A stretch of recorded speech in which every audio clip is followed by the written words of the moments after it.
मेरा आपका वोट का रिश्ता नहीं है, मेरा आपका खून का रिश्ता है, मेरा आपका विचारों का रिश्ता है, मेरा आपका संघर्ष का रिश्ता है, मेरा आपका दर्द का रिश्ता है। और उस दर्द के रिश्ते के नाते और उन्होंने एक ज्ञापन भी सौंपा है।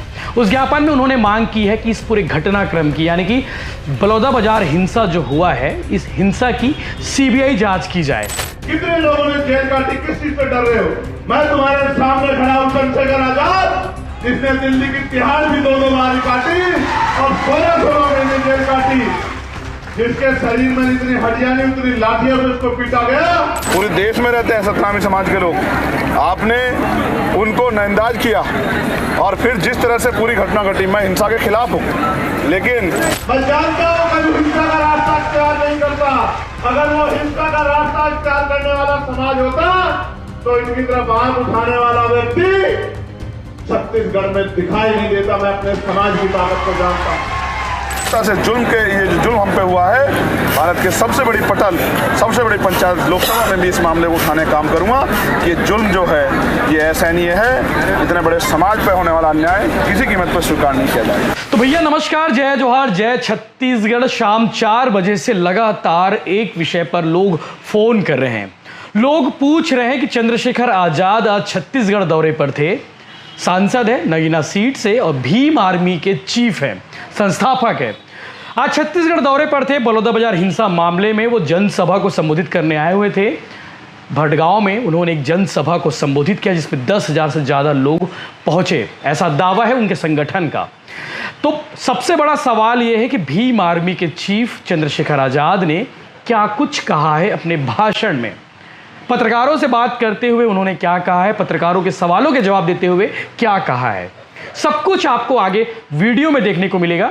लेकिन जो उन्होंने बातें कही वो मैं मोटा मोटा आपको बता देता हूं। इस पूरे घटनाक्रम की उन्होंने सीबीआई जांच की मांग की है।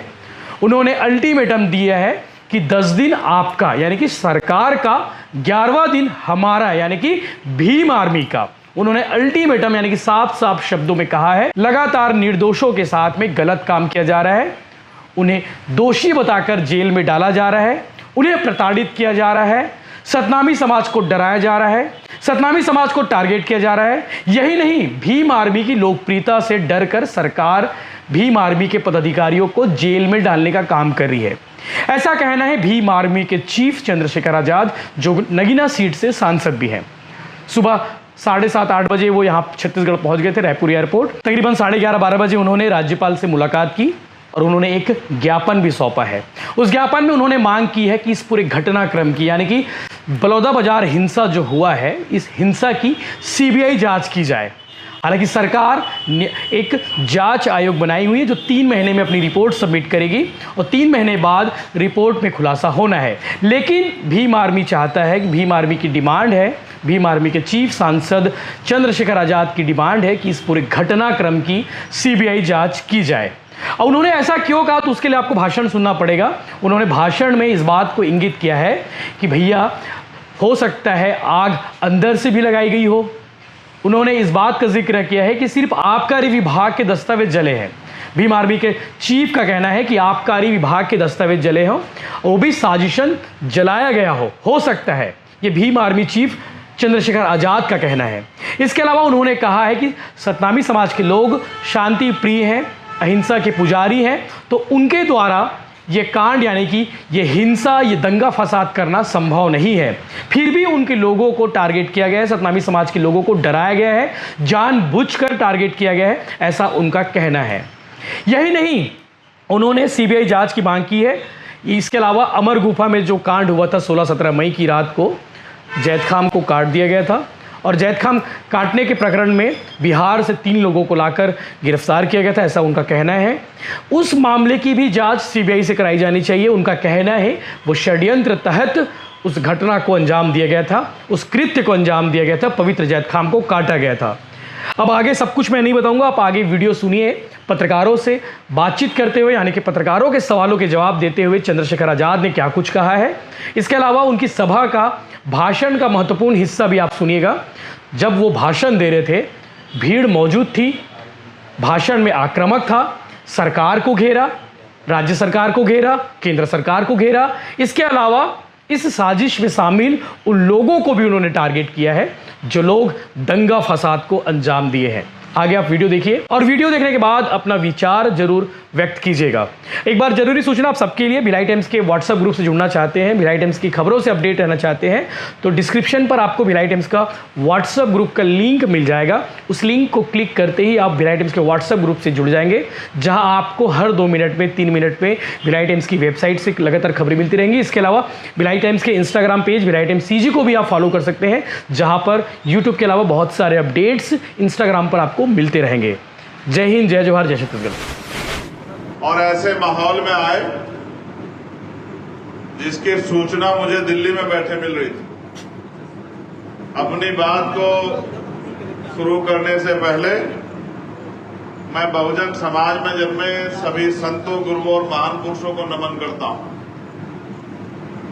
मेरे दाईं तरफ जितने महान पुरुषों की तस्वीर लगाई गई है और मेरे बाईं तरफ भी और यहां सामने भी, ये सब वो महापुरुष है जिन्होंने अपने जीवन में बहुत सारे अन्याय, जुल्म, तकलीफें सही, लेकिन आप लोग नहीं जुटा पाए, कोई बात नहीं। लेकिन आज जब मैं यहां आया हूं तो मेरे मन में कोई चुनावी बात नहीं, मेरे मन में कोई स्वागत की बात भी नहीं। मेरे मन में तकलीफ है कि मुझे आपके बीच बहुत पहले आ जाना चाहिए था, लेकिन मैं क्या करूं। आपने जो जिम्मेदारी देके मुझे भेजा है पार्लियामेंट में, वो पार्लियामेंट का सेशन कल खत्म हुआ और कल सेशन खत्म हुआ। आज आपका भाई चंद्रशेखर आजाद आपके बीच में है। मैं सुबह 4 बजे उठ के चला था कि मुझे आपके बीच में जाना है। मेरा आपका वोट का रिश्ता नहीं है, मेरा आपका खून का रिश्ता है, मेरा आपका विचारों का रिश्ता है, मेरा आपका संघर्ष का रिश्ता है, मेरा आपका दर्द का रिश्ता है। और उस दर्द के रिश्ते के नाते आपका भाई मुझे यहां की घटना के बारे में पता लगा और आज मेरे माध्यम से देश और दुनिया में बैठे हमारे लोग जानेंगे कि सतनामी क्या है। ये भी जानेंगे कि यहां जो हुआ वो कैसे हुआ और ये भी जानेंगे कि आज के बाद जो यहां होगा उसके बाद क्या होगा, ये भी जानेंगे। मेरी बात को आप लोग याद रखें। पहले जानिए दुनिया में रहने वाले लोगों कि बहुत लंबे समय पहले गुरु घासीदास जी ने मन का एक समान, मानव मानव एक समान का नारा देके और टूटे हुए, बिखरे हुए समाज को जोड़ने के लिए इस सतनामी पंथ की नींव रखी। और ये एक ऐसा पंथ है जो सिर्फ प्रेम की भाषा समझता है, जो सिर्फ प्रेम करता है, सम्मान करता है, जिनका झंडा भी सफेद रंग का है और सफेद रंग जो निशानी है वो अहिंसा की निशानी है, वो निशानी है भाईचारे की।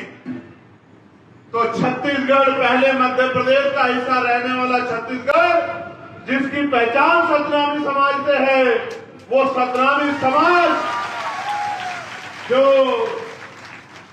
अपने दम पे यहां जुल्म, जाति, अन्याय, अत्याचार के खिलाफ लड़कर और अपनी पहचान के साथ आगे बढ़ रहा है, जिसने देश में, दुनिया में अपना झंडा डंडा बुलंद किया, अपना नाम कमाया, इस छत्तीसगढ़ का नाम रोशन किया।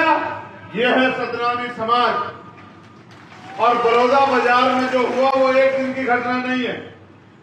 बलौदा बाजार में जो हुआ वो बार बार जो हमारे जैत स्तंभ को, हमारी आस्था को, हमारे सम्मान को जो अपमानित करने का काम किया, हमें पीड़ा देने का काम किया, जिसके बाद हमने ज्ञापन देकर सरकार से मांग की कि इसकी सीबीआई जांच करा दो, क्योंकि ये जैत स्तंभ को नोचना, उसको काटना सामान्य घटना नहीं है। इसके पीछे किसी का दिमाग है, कोई षड्यंत्र है, कोई जानबूझ के किसी बड़ी घटना को अंजाम देना चाहता है। ये एक सोची समझी साजिश है। लेकिन महीने भर के समय के बाद भी इतने बड़े समाज की आस्था को अपमानित होने दिया गया और 3-4 लोगों को पकड़ के, जिनको ये भी नहीं पता कि जैत स्तंभ क्या होता है, सतनामी समाज क्या है, गुरु घासीदास के विचार क्या है, जो इस प्रदेश के रहने वाले भी नहीं है, उनको गिरफ्तार करके खाना पूर्ति करके जेल भेज दिया जाता है, सिर्फ और सिर्फ हमारी भावना आग करने के लिए। और मैं अपने सतनामी समाज को जानता हूं, वो कभी हिंसा के रास्ते में नहीं जा सकता। मैं जानता हूं कभी हिंसा का रास्ता इख्तियार नहीं करता। अगर वो हिंसा का रास्ता इख्तियार करने वाला समाज होता तो इनकी तरफ आंख उठाने वाला व्यक्ति छत्तीसगढ़ में दिखाई नहीं देता। मैं अपने समाज की ताकत को जानता हूं। लेकिन ये तो संविधान को मानने वाले लोग हैं, ये तो गुरु घासीदास को मानने वाले लोग हैं, ये तो बाबा साहब अम्बेडकर को मानने वाले लोग हैं, ये तो माननीय काशीराम साहब को मानने वाले लोग हैं। ये कभी हिंसा का सहारा नहीं लेते। ये तो जिस दिन इकट्ठा हुए थे अपनी बात को कहने के लिए इकट्ठा हुए थे, लेकिन इनकी भीड़ में जिन असामाजिक तत्वों ने इस घटना को अंजाम दिया, जिन्होंने जानबूझ के उस षड्यंत्र को हवा दी और इस समाज की आस्था को चोट पहुंचाते हुए और इस समाज को बदनाम करने के लिए पूरी दुनिया में जिस तरह का षड्यंत्र किया और जिस तरह की घटना को अंजाम दिया, सरकार ने उसकी तह में जाना सही नहीं समझा और सरकार ने निर्दोष सतनामी लोगों को टारगेट कर करके, जो इस समाज के निकले हुए लोग हैं, जो समाज में फैली हुई कुरीतियों को दूर करने और गुरु घासीदास जी के विचारों को दुनिया में पहुंचाने का काम कर रहे हैं, जानबूझ के टारगेट करके उन्हीं लोगों को जेल भेजने का काम किया। और जेल भी ऐसे नहीं भेजा, दुनिया में रहने वाले लोगों सुनो, जेल भी ऐसे नहीं भेजा, उनकी खाल नोच नोच के, लाठियों से पीट पीट के, उनको जूतों से पीट पीट के, उनको बेइज्जत करके उनके हाथ पैर तोड़ के जेल भेजा। और आज मेरे भाई, मेरा परिवार जेलों में सड़ रहा है। ये इस सरकार और इस सरकार के निकम्मे प्रशासन की देन है। क्या इस प्रशासन को नहीं पता था इनका एलआईयू का फेलियर है, इनके इंटेलिजेंस का फेलियर है? इनको नहीं पता था। आज तो इनको पता था कितने लोग आएंगे। आज तो जगह जगह बैरिकेडिंग लगा दी, आज तो गांव गांव में अनाउंसमेंट करा दिया कि मुकदमे हो जाएंगे, जेल भेज दे जाओगे। आज तो डराने का काम किया। 1 महीना हमारे लोग आंदोलन करते रहे कि इसकी सीबीआई जांच करा दो, तब तो गहरी नींद में सो रहे थे कि हम नहीं जानते क्या हुआ, क्या हम बच्चे हैं, क्या हम दूध पीते बच्चे हैं? हमें नहीं पता कि किस तरह आंदोलन को कुचला जाता है, किस तरह से जो है आंदोलन को बदनाम किया जाता है, किस तरह अपने गुंडे भीड़ में घुसाकर और सतनामी समाज के निर्दोष युवाओं पे झूठे मुकदमे लगा के क्या करना चाहते हो, क्या दिखाना चाहते हो? आपको क्या लगता है कि डर जाएंगे? आपको क्या लगता है छिप जाएंगे? आदमी एक बार पैदा होता है, एक बार मरता है। याद रखना सरकार के लोगों, एक बार के बाद दोबारा नहीं मरता और एक बार के बाद दोबारा पैदा नहीं होता। मैं आपसे भी कहना चाहता हूं, बुज़दिल तो नहीं हो, बहादुर लोगों, क्या हो गया तुम्हें? किस बात से डर रहे हो? जेल तो क्रांतिकारियों का गहना होती है। और इतिहास याद करो, यह मुल्क जब आजादी पाया तो कितने लोगों ने शहादत दी, कितने क्रांतिकारियों ने शहादत दी, कितने लोगों ने जेल काटी? किस चीज से डर रहे हो?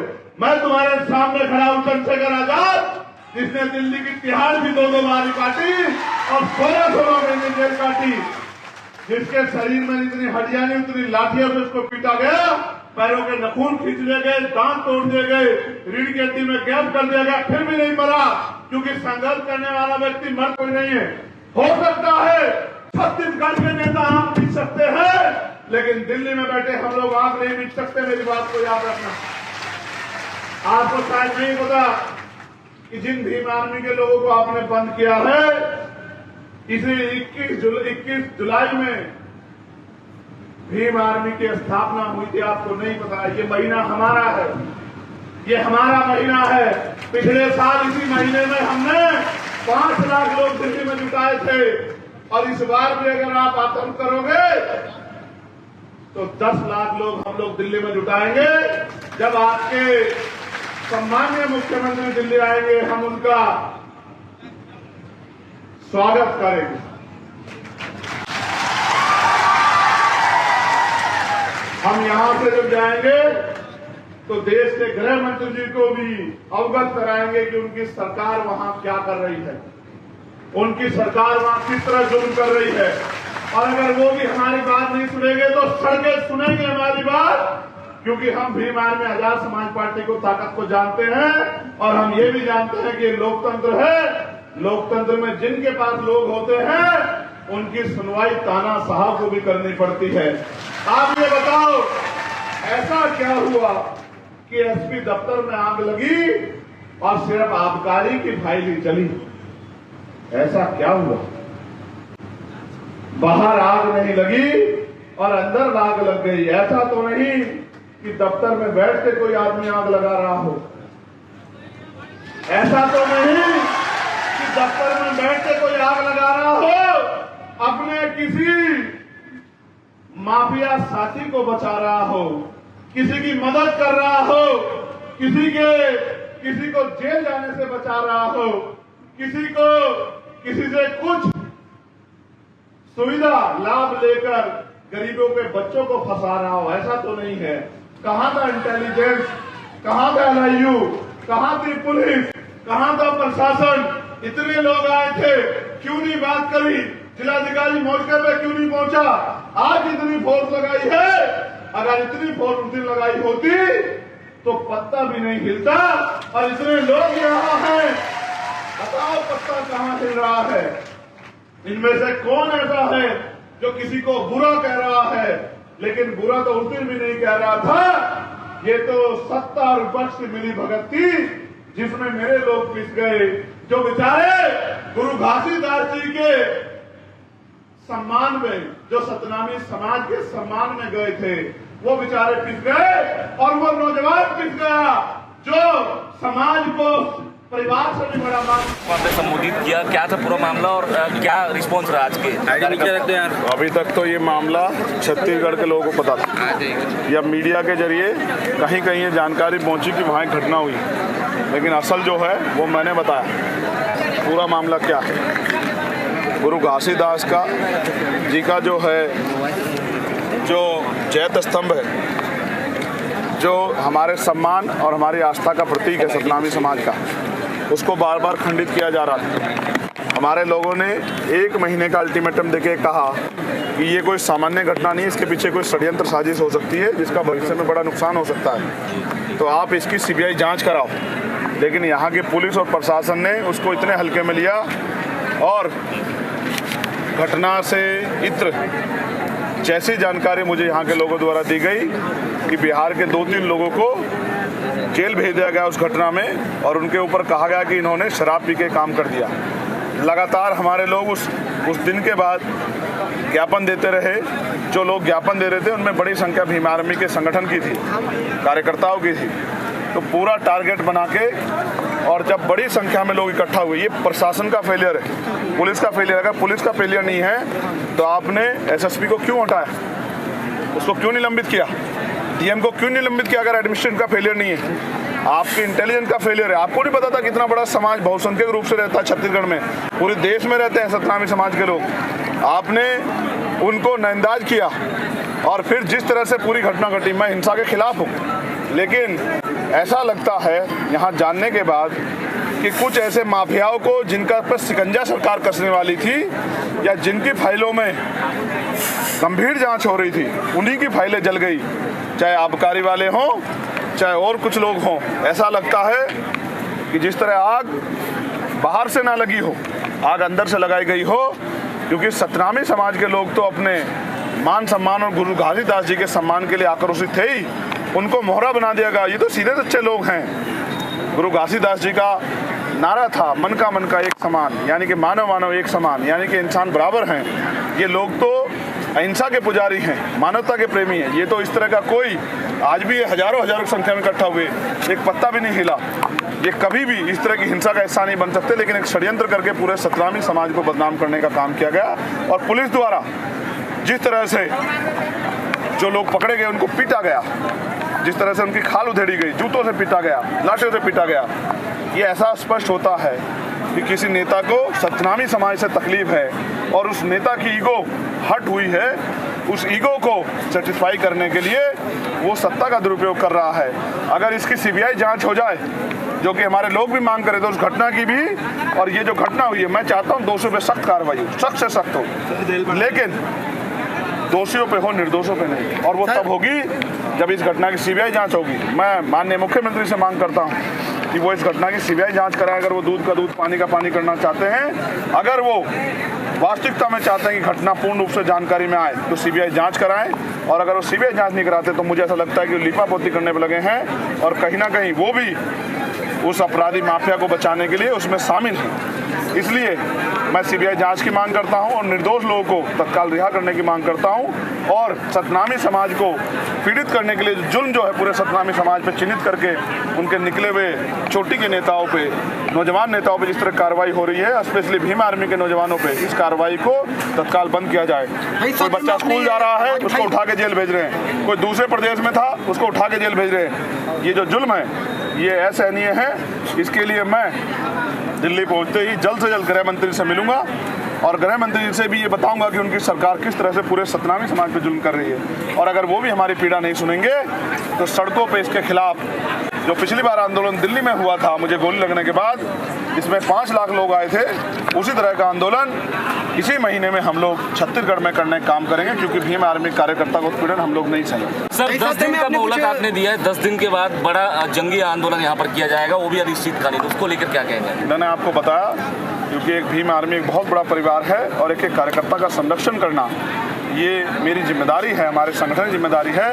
तो जिस तरह से हमारे निर्दोष लोगों को जेल भेजा जा रहा है, उनसे मारपीट की जा रही है, ऐसा लगता है कि भीम आर्मी की बढ़ती ताकत से सरकारें डर गई हैं और सत्ता विपक्ष मिलकर भीम आर्मी के लोगों को टारगेट करके और स्पेशली सतनामी समाज के नौजवानों को अपमानित करने और उनको उनकी हिम्मत को तोड़ने का काम करा। ये हम लोग स्वीकार नहीं करेंगे।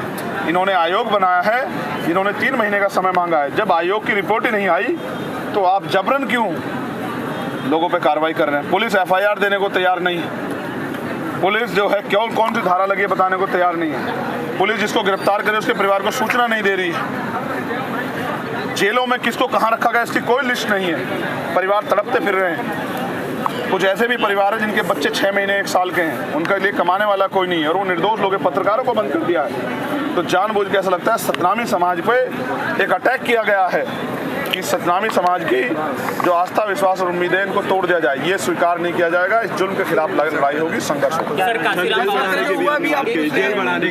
मैंने सरकार को ये कहा है, अगर वो जुल्म करेगी तो अपनी जेल बड़ी कर ले, क्योंकि फिर बड़े स्तर पे जब आंदोलन होंगे तो गिरफ्तारियां दी जाएगी और हम लोग गिरफ्तारी देने के लिए तैयार हैं। जहां हमारे कार्यकर्ता साथी रहेंगे वहां हम भी रहेंगे। अगर ये जुल्म बंद नहीं हुआ तो मैं चंद्रशेखर आजाद स्वतः यहाँ आके गिरफ्तारी दूंगा। जो सेशन चलने वाला है, मैं इस सेशन में भी प्रमुखता से ये जो जुल्म हम पे हुआ है, भारत के सबसे बड़ी पटल, सबसे बड़ी पंचायत लोकसभा में भी इस मामले को उठाने का काम करूंगा कि ये जुल्म जो है ये असहनीय है। इतने बड़े समाज पे होने वाला अन्याय किसी कीमत पर स्वीकार नहीं किया जाएगा। सर क्या पत्र चला था उसमें आपने उठाया सर ये बलौदाबारी घटना को? मैंने इस पर लिखा है गृह मंत्री जी को और मुझे विश्वास है कि इसका संज्ञान लिया जाएगा और आने वाले सत्र में हम इस मामले को, स्पेशली इस मामले को, क्योंकि बजट सत्र आने वाला है, तो हम इस मामले को गंभीरता से और ताकतवर तरीके से उठाएंगे कि सरकार इस पर संज्ञान ले और उन अधिकारियों पे भी कार्रवाई हो जिन्होंने निर्दोष लोगों पे